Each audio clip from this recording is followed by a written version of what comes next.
নমস্কার,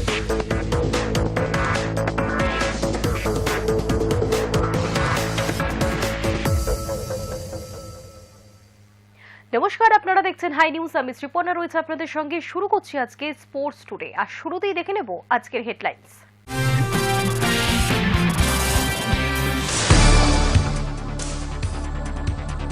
বাদ দিতেই হবে মুস্তাফিজুরকে, বিতর্কের মাঝে কেকেআরকে স্পষ্ট জানিয়ে দিল বিসিসিআই। অশান্ত বাংলাদেশে খেলতে যাননি বিরাট কোহলিরা। ভারতের সঙ্গে দ্বিপাক্ষিক সিরিজ খেলার ইচ্ছা প্রকাশ করে সূচি ঘোষণা বাংলাদেশ বোর্ডের। কিন্তু ভারতীয় দল কি আদৌ খেলবে, থাকছে প্রশ্ন।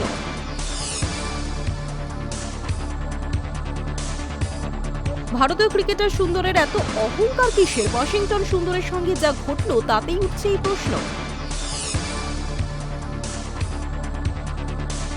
আইএসএল নিয়ে অনিশ্চয়তা কাটছে না। ভারতীয় ফুটবলকে বাঁচান ফেডারেশনকে দুষিয়ে ফিফার হস্তক্ষেপ চাইলেন সুনীল পুরপ্রিতরা।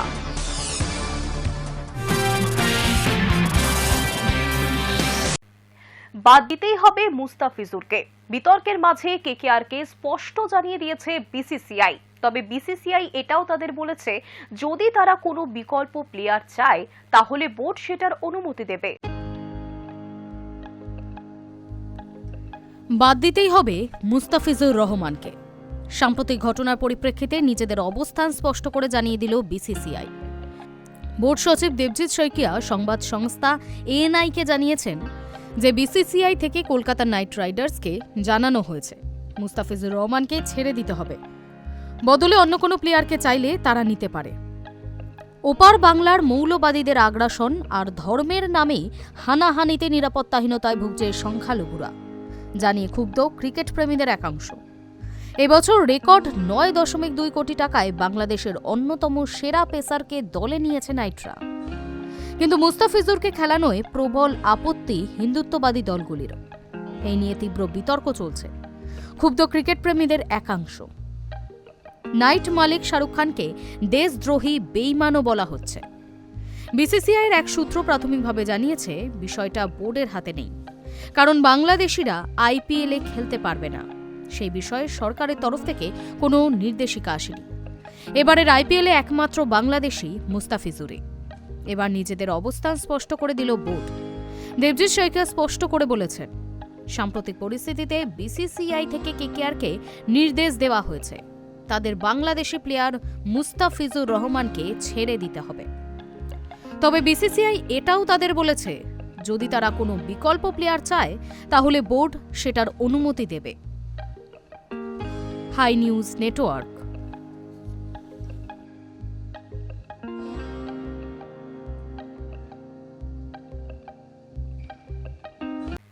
অশান্ত বাংলাদেশে খেলতে যাননি বিরাট কোহলিরা। তারপর বছর ঘুরেছে। ভারতের সঙ্গে দ্বিপাক্ষিক সিরিজ খেলার ইচ্ছা প্রকাশ করে সূচি ঘোষণা করেছে বাংলাদেশ বোর্ড। কিন্তু ভারতীয় দল কি আদৌ খেলতে যাবে? বিসিবি সূচি ঘোষণা করে দিলেও এই প্রশ্ন থেকেই যাচ্ছে।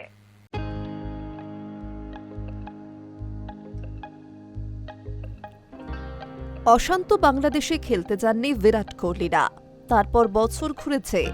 ভারতের সঙ্গে দ্বিপাক্ষিক সিরিজ খেলার ইচ্ছা প্রকাশ করে সূচি ঘোষণা করেছে বাংলাদেশ বোর্ড।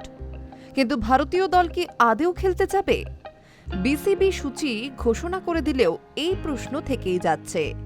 সূত্রের খবর, চলতি বছর বাংলাদেশ নির্বাচনের উপর অনেকটা নির্ভর করছে এই সিরিজের ভাগ্য।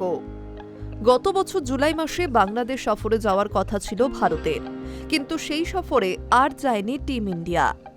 বাংলাদেশের অশান্ত রাজনৈতিক পরিস্থিতি এবং সে দেশের বর্তমান অন্তর্বর্তীকালীন শাসকদের তীব্র ভারত বিরোধিতা, যার নেপথ্যে একটা বড়সড় ভূমিকা রেখেছিল বলে মনে করা হয়।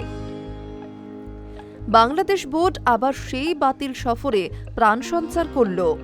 তারা শুক্রবার ঘোষণা করে দিল যে টিম 3টে ওয়ানডে এবং 3টে টি-20 খেলবে ভারতের বিরুদ্ধে আগামী সেপ্টেম্বর মাসে।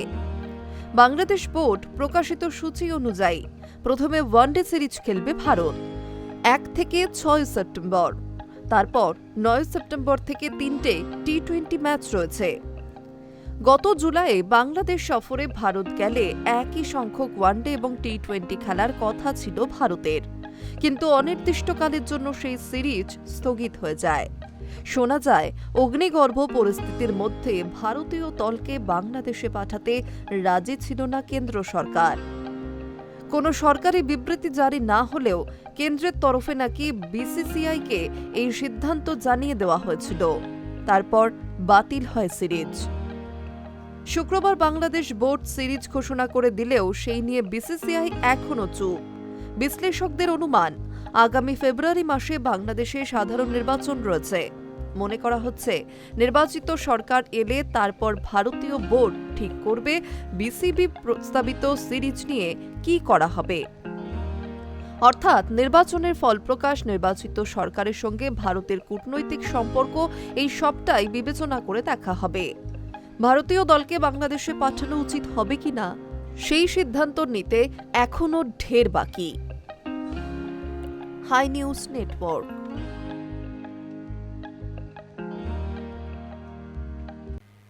ভারতীয় ক্রিকেটার সুন্দরের এত অহংকার কিসের? ওয়াশিংটন সুন্দরের সঙ্গে যা ঘটল তাতে এই প্রশ্নই উঠছে। ভাইরাল হওয়া এক ভিডিওয় দেখা যাচ্ছে ওয়াশিংটন সুন্দরকে দেখে ঘিরে ধরেছেন এক দল ভক্ত। প্রত্যেকেরই দাবি সেলফি তুলতে হবে, আর এক খুদে ভক্তও ছিল সেখানে। তবে সুন্দর কার্যত উল্টো দিকে হাঁটা শুরু করেছেন। তিনি যে বিরক্ত তা চোখে মুখে স্পষ্ট বোঝা যাচ্ছে। ভারতে ক্রিকেট ধর্মের মতো ক্রিকেটারদের রীতিমতো পুজো করা হয়। তারকারা যেখানেই যান সেখানে ঘিরে ধরেন ভক্তরা। অটোগ্রাফ বা সেলফির আবদারও পূরণ করতে হয় তাদের।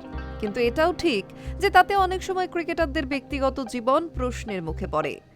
সম্প্রতি ভারতীয় ক্রিকেটার ওয়াশিংটন সুন্দরের সঙ্গে যা ঘটল তাতে সেই প্রশ্ন ফের উঠে আসছে। আবার অনেকের বক্তব্য, সুন্দরেরই বা এত অহংকার কিসের? ঠিক কি ঘটল ভারতীয় অলরাউন্ডারের সঙ্গে? ভাইরাল হওয়া এক ভিডিওতে দেখা যায়, সুন্দরকে দেখে ঘিরে ধরেন একদল ভক্ত। প্রত্যেকেরই দাবি সেলফি তুলতে হবে।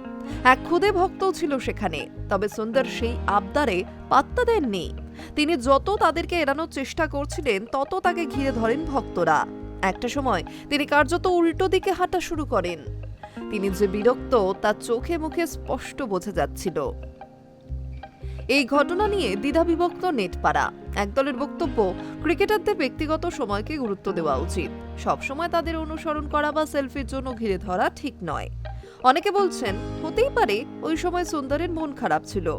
তবে আরেক পক্ষের বক্তব্য, রোহিত শর্মা, বিরাট কোহলি বা হার্দিক পান্ডিয়ারা তো এরকম করেন না। তাদের থেকে সুন্দরের শেখা উচিত। কয়েকজনের সঙ্গে সেলফি তুললে এমন কিছু ক্ষতি হতো না। এত অহংকার কিসের সুন্দরের? উল্লেখ্য, ভারতের হয়ে 17টি টেস্ট, 28টি ওয়ানডে এবং 58টি টি-20 খেলেছেন ওয়াশিংটন সুন্দর। নিউজিল্যান্ডের বিরুদ্ধে ওয়ানডে দলের ডাক পেতে পারেন তিনি। Hi News Network. টি-20 ও টেস্ট দুই ফরম্যাট থেকেই তারা অবসর নিয়েছেন। এখন শুধু খেলেন ওয়ানডেতে। ফলে ভারতীয় ক্রিকেটের দুই মহারথী বিরাট কোহলি এবং রোহিত শর্মাকে খুব বেশি খেলতে দেখার সুযোগ পান না ভারতীয় ক্রিকেট প্রেমীরা। হিসেব বলছে, অবসর গ্রহণ না করলে, চোট না পেলে বা কোনোভাবে দল থেকে বাদ না পড়লে 2026 সালে অন্তত 29 বার মাঠে নামবেন দুই মহারথী। টি-20 ও টেস্ট দুই ফরম্যাট থেকেই তারা অবসর নিয়েছেন। এখন শুধু খেলেন ওয়ানডেতে। সমস্যা হলো, এই ওয়ানডে ফরম্যাটটি ইদানিং আর বেশি খেলা হয় না, যার ফলে ভারতীয় ক্রিকেটের দুই মহারথী বিরাট কোহলি এবং রোহিত শর্মাকে খুব বেশি খেলতে দেখার সুযোগ পান না ভারতীয় ক্রিকেট প্রেমীরা। 2026 সালেও তাদের মাঠে নেমে খেলতে দেখা যাবে হাতে গোনা কয়েকটি ম্যাচে।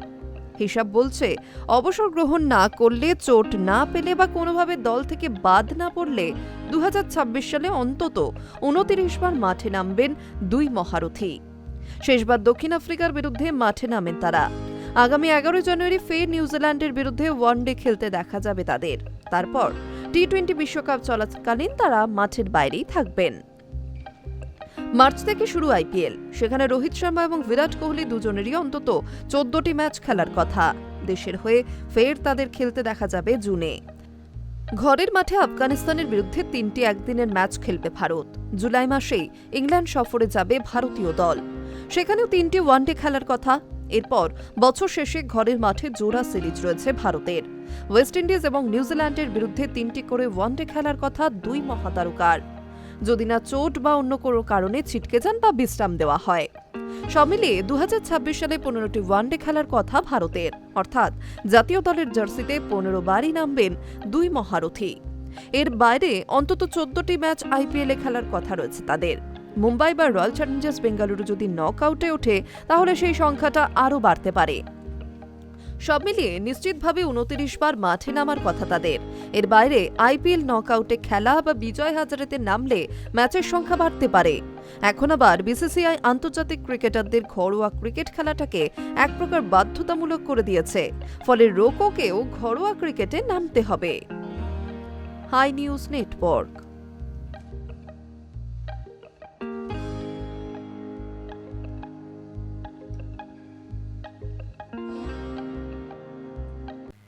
সাদা বলের ক্রিকেটে একটি আইসিসি ট্রফি, একটি এশিয়া কাপ ট্রফি জিতলেও টেস্ট ক্রিকেটে কোচ হিসেবে চূড়ান্ত ব্যর্থ গৌতম গম্ভীর।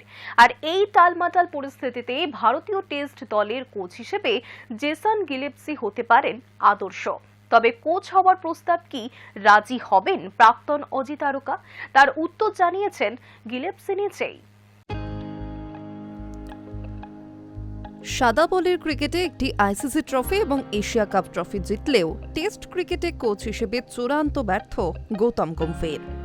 তার আমলেই ঘরের মাটিতে নিউজিল্যান্ড ও দক্ষিণ আফ্রিকার বিরুদ্ধে চুনকাম হয়েছে টিম ইন্ডিয়া।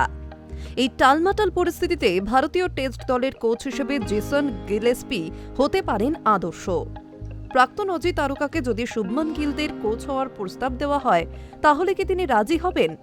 এই প্রশ্নটাই এখন জল্পনা ছড়িয়েছে। তবে এর উত্তর জানিয়েছেন প্রাক্তন পেসার নিজেই। তাছাড়া পাকিস্তানের কোচের পদ থেকে কেন ইস্তফা দিয়েছিলেন সে কথাও স্পষ্ট করে দিয়েছেন গিলেস্পি। এক সোশ্যাল মিডিয়ায় এক প্রশ্নোত্তরের পর্বে তিনি এই প্রসঙ্গে সংক্ষিপ্ত প্রতিক্রিয়া দেন। এক ইউজার গিলেস্পিকে বলেন, জেসন, তোমার এখন ভারতের কোচ হওয়া উচিত, কারণ ওরা কেবল হারেনি বরং ঘরের মাঠে দুবার হোয়াইট ওয়াশও হয়েছে। এই পরিস্থিতিতে তোমাকে সত্যিই প্রয়োজন। এর উত্তরে বিনয়ের সঙ্গে প্রস্তাব খারিজ করে গিলেস্পি বলেন, নো থ্যাঙ্কস।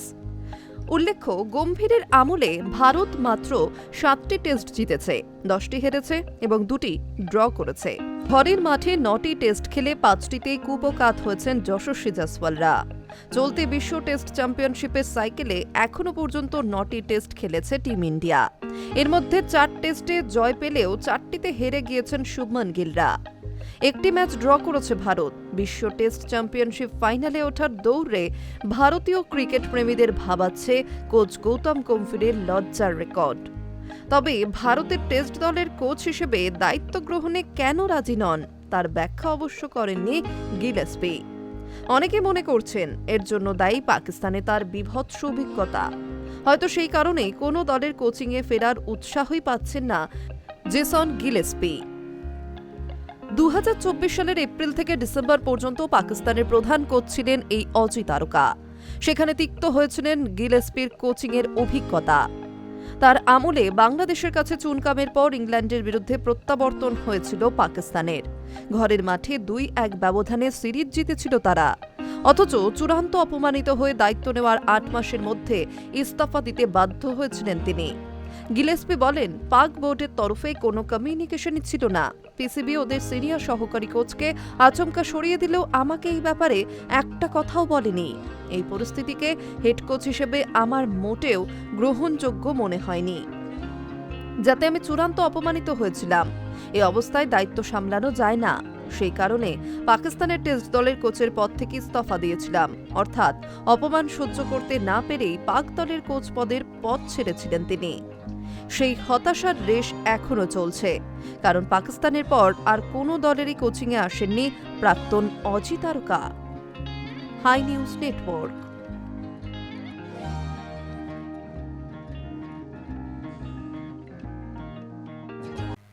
কেকেআরে নিজের শেয়ার বেচতে চাইছেন জয় মেহতা, ফলে নাইট শিবিরে যুক্ত হতে পারেন নতুন কোনো মালিক। কিন্তু সেই সমস্ত জল্পনায় ইতি টেনে মেহতা গ্রুপের থেকে নাইট রাইডার্স সাম্রাজ্যের 35% শেয়ার কিনেছেন বলিউড বাদশা। ওই কেনা বেচার প্রক্রিয়া সম্পন্ন হলে কেকেআরে 90% শেয়ারই চলে আসবে এসআরকের হাতে। কেকেআরের বাদশা এখন তিনি। মেহতা গ্রুপের থেকে নাইট রাইডার্স সাম্রাজ্যের 35% শেয়ার কিনছেন বলিউড বাদশা। দিন কয়েক আগে থেকে জল্পনা ছিল কেকেআরে নিজের শেয়ার বেচতে চাইছেন জয় মেহতা। সেক্ষেত্রে মরশুম শুরুর আগেই নাইট শিবিরে যুক্ত হতে পারেন নতুন কোনো মালিক। কিন্তু সেসব জল্পনা ইতি টেনে শাহরুখ সিদ্ধান্ত নিয়েছেন তিনি নিজেই মেহতা গ্রুপের থেকে অতিরিক্ত শেয়ার কিনে নেবেন।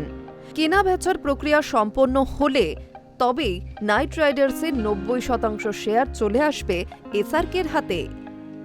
কেকেআরের মালিকানা এই মুহূর্তে মূলত রয়েছে শাহরুখ খানের রেড চিলিজ এবং জুহি চাওলার জয় মেহতা মেহতা গ্রুপের হাতে। এর মধ্যে 55% শেয়ার নিয়ে দলের মূল মালিকানায় রয়েছেন কিং খানের সংস্থা।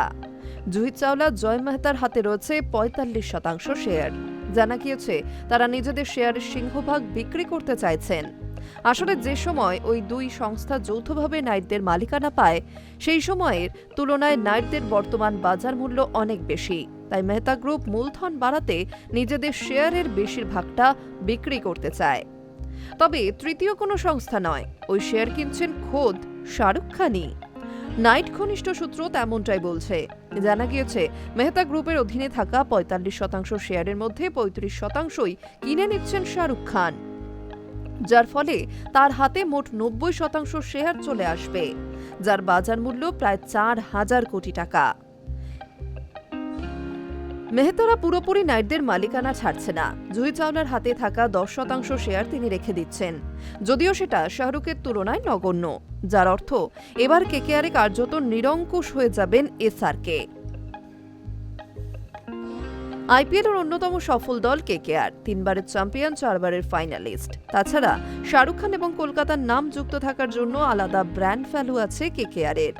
ভারতের বাইরে আরও 3 দেশের 3 ফ্র্যাঞ্চাইজিও এই সাম্রাজ্যে যুক্ত। রয়েছে 10,000 দর্শক আসন যুক্ত একটি ক্রিকেট একাডেমি। এই সাম্রাজ্যে এবার শুধুই চলবে বাদশাহী রাজ। Hi News network.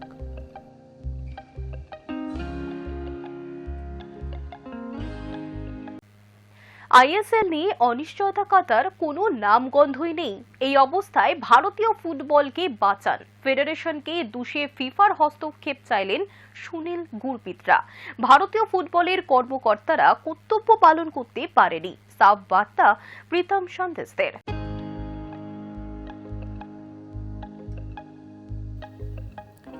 বছর ঘুরে গেল, কিন্তু আইএসএল নিয়ে অনিশ্চয়তা কাটার কোনো নামগন্ধই নেই। এই মরশুমে কি আদৌ আইএসএল হবে, তার কোনো উত্তর নেই। ইংরাজি নতুন বছর মানেই ট্রান্সফার উইন্ডো খোলে, কিন্তু ভারতীয় ফুটবলে আপাতত সেই সবের সুযোগ নেই। তাহলে উপায় কি? তার খোঁজে এবার সরাসরি ফিফার দ্বারস্থ সুনীল ছেত্রী, গুরপ্রীত সিং সান্ধুরা। ভারতীয় ফুটবল ফেডারেশনকে দুষে তারা সরাসরি ফিফার কাছে আবেদন করেছেন, দয়া করে ভারতের ফুটবলকে বাঁচান। গুরপ্রীত সিং সান্ধুর পোস্ট করা একটি ভিডিওয়ে উপস্থিত ছিলেন সুনীল, সন্দেশ ঝিঙ্গান, প্রীতম কোটাল, রাহুল ভেকে, অমরিন্দর সিং প্রমুখ। এমনকি বিদেশিদের মধ্যে Carlos Delgado, Hugo Boumous, Michael জাবাকোরাও ছিলেন। সেখানে তারা এক বাক্যে ভারতীয় ফুটবলকে বাঁচানোর জন্য কাতর আবেদন করেন। ফুটবলারকে একে একে বলেন, এটা জানুয়ারি, এখন আমাদের ভারতীয় সুপার লিগে ফুটবল খেলে আপনাদের টিভি ফোনের পর্দায় আসার কথা ছিল। তার জায়গায় আমরা আজ মনে ভয় নিয়ে কিছুটা বেপরোয়া হয়ে এমন কিছু বলছি যা সবাই জানে। আমরা একটা আবেদন জানাতে এখানে এসেছি। ভারতীয় ফুটবলের যারা দায়িত্বে আছে তারা তাদের কর্তব্য পালন করতে পারেনি। তাদের সংযোজন এটাই আমাদের শেষ চেষ্টা। তাই আমরা ফিফাকে বলছি, দয়া করে বিষয়টিতে হস্তক্ষেপ করুন। ভারতীয় ফুটবলকে বাঁচানোর জন্য যা করার দরকার করুন। আমরা পাকাপাকিভাবে পঙ্গু হওয়ার দিকে এগোচ্ছি। আশা করি আমাদের আবেদন ঠিক জায়গায় যাবে। এই আবেদন রাজনৈতিক নয়, আমাদের সঙ্গে কারো লড়াই নেই, কিন্তু আমরা আজ বাধ্য। সত্যিটা হলো আমরা মানবিক অর্থনৈতিক ও ক্রীড়া ক্ষেত্রে সংকটের মুখোমুখি। আমাদের যত তাড়াতাড়ি এই অবস্থা থেকে উদ্ধার করুন। প্লেয়ার, স্টাফ, ভক্তরা সবাই বিষয়টা নিয়ে নিশ্চয়তা চায়। সবচেয়ে বড় কথা, জানতে চাই ভবিষ্যতে কি আছে।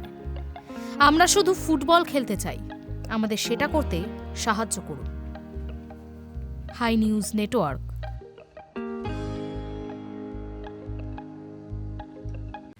স্পোর্টস টুডে এখনকার মতো এই পর্যন্তই। দেখতে থাকুন হাই নিউজ।